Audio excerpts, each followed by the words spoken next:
Pemirsa, mantan Mendikbudristek Nadiem Makarim divonis 10 tahun penjara dalam kasus dugaan korupsi pengadaan Chromebook. Usai jalani sidang vonis, Nadiem Makarim disambut tangisan para pengemudi ojek online.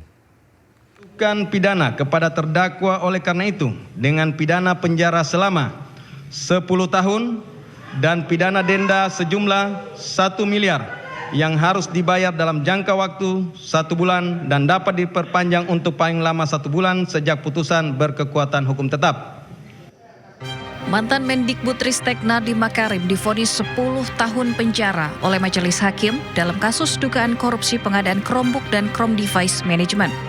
Hakim menyatakan Nadiem bersalah melanggar pasal 604 Junto pasal 18 Undang-Undang Tindak Pidana Korupsi, Junto pasal 20 huruf C Undang-Undang Nomor 1 Tahun 2023 tentang KUHP.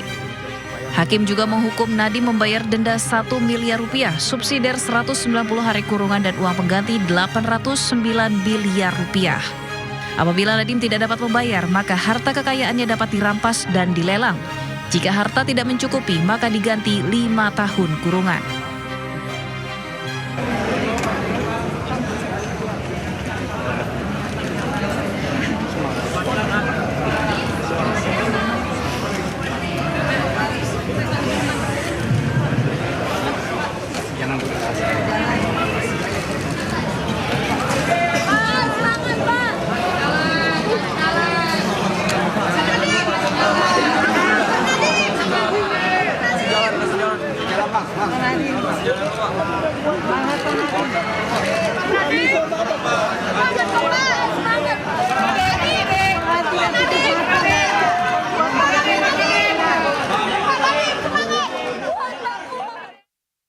Ya pemirsa, momen tegang terjadi usai hakim membacakan vonis 10 tahun untuk Nadiem Makarim. Tanpa menanyakan tanggapan terdakwa dan kuasa hukumnya, hakim langsung meninggalkan ruang sidang.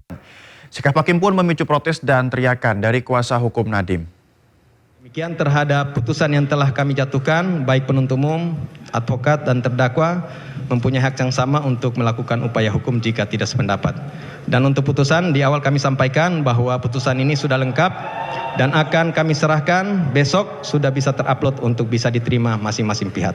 Demikian untuk putusan hari ini nyatakan selesai dan ditutup. Usai membacakan amar putusan untuk ex-Mendikbudristek Nadiem Makarim, Majelis Hakim Pengadilan Negeri Tindak Pidana Korupsi Jakarta Pusat bergegas meninggalkan ruang sidang. Nadiem tidak diberi kesempatan untuk memberikan tanggapan terkait vonis 10 tahun penjara dan denda 1 miliar serta uang pengganti 809,5 miliar rupiah dalam kasus dugaan korupsi Chromebook. Sontak, penasihat hukum Nadiem Ari Yusuf Amir mengajukan protes. Ada acara yang belum terlewatkan adalah memberikan kesempatan kepada terdakwa untuk menyampaikan sikapnya. Kenapa mesti buru-buru yang mulia? Takut ya? Wah gawat ini. Itu kan hak kita untuk menyatakan. Protes dari Ari Yusuf Amir tetap tidak diindahkan. Majelis Hakim pun bergegas meninggalkan ruangnya. Tim Liputan iNews melaporkan. Bupati Kuantan Singingi Suhardiman Ambi dan Sekretaris Daerah Kuansing Zulkarnain menyerahkan diri ke Komisi Pemberantasan Korupsi. Penyerahan diri Bupati dan Sekda Kuantan Singingi disampaikan oleh Jubir KPK Budi Prasetyo. Keduanya tiba di Gedung Merah Putih di kawasan Kuningan, Jakarta Selatan pada Selasa malam. Usai menyerahkan diri, keduanya langsung menjalani pemeriksaan intensif. Sebelumnya, Komisi Pemberantasan Korupsi atau KPK mengultimatum Bupati dan Sekretaris Daerah Kuantan Singingi untuk menyerahkan diri. Permintaan itu disampaikan terkait operasi tangkap tangan di Kuansing, Riau beberapa waktu lalu.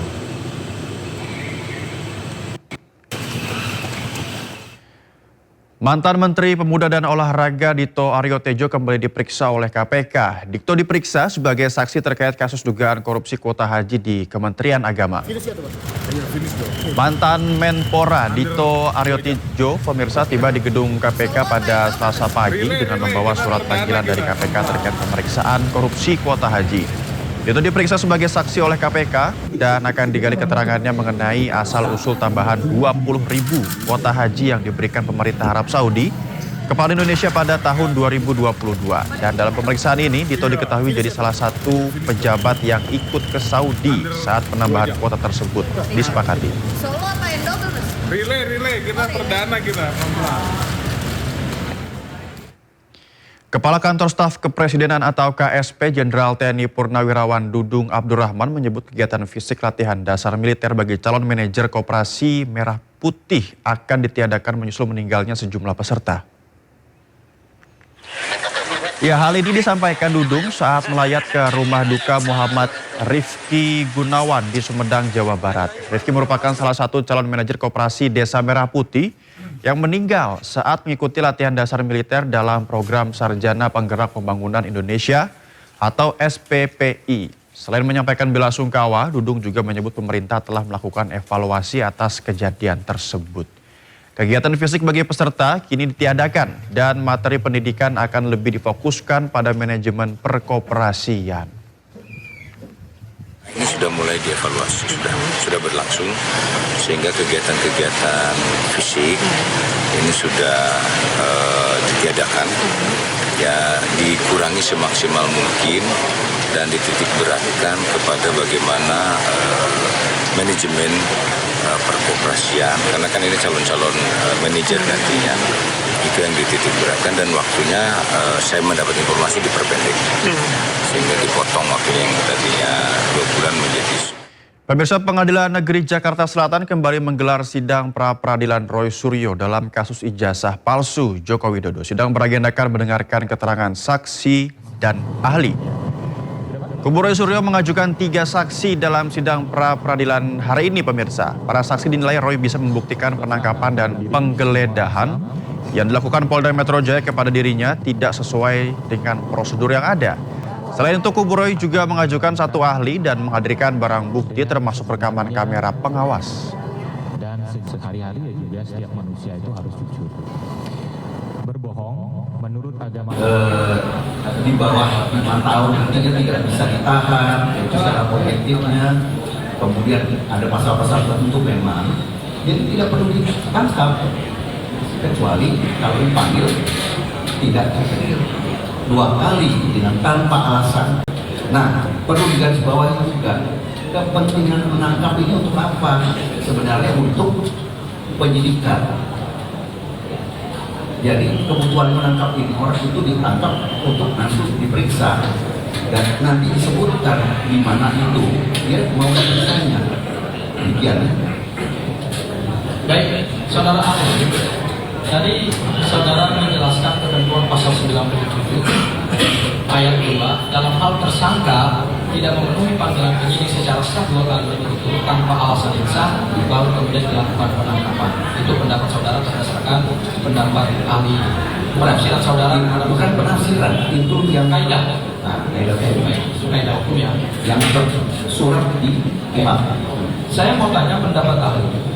Jika ada suatu penangkapan yang dilakukan kepada seseorang yang statusnya sudah tersangka, kemudian berdasarkan kaidah atau norma pasal 97 tadi harus dipanggil 2 kali secara berturut-turut, secara sah, kemudian tanpa alasan yang jelas atau tanpa alasan yang sah, baru kemudian melakukan penangkapan. Jika ada suatu penangkapan dilakukan oleh aparat penegak hukum tanpa didahului oleh surat panggilan yang sah dan patut 2 kali berturut-turut tanpa alasan yang sah, apakah menurut saudara ahli berdasarkan keilmuan yang saudara miliki, apakah penangkapan tersebut cacat atau tidak secara hukum acara pidana? Nah, ini baru penafsiran ya. Kalau demikian dilakukan itu terjadi abuse of power. Itulah. Jadi penangkapan ada satu dengan adanya harus ada surat. Kemudian bagaimana cara dia melakukan penangkapan itu? Nah itulah, kalau yang tadi ditanyakan oleh kuasa hukum pemohon, itu namanya abuse of power. Kewenangan yang diberikan itu harusnya dibatasi oleh rambu-rambu HAM, tetapi itu dilakukan dengan secara melawan hukum, melawan kewenangannya dia yang memiliki. Demikian. Baik, saya lanjutkan saudara ahli.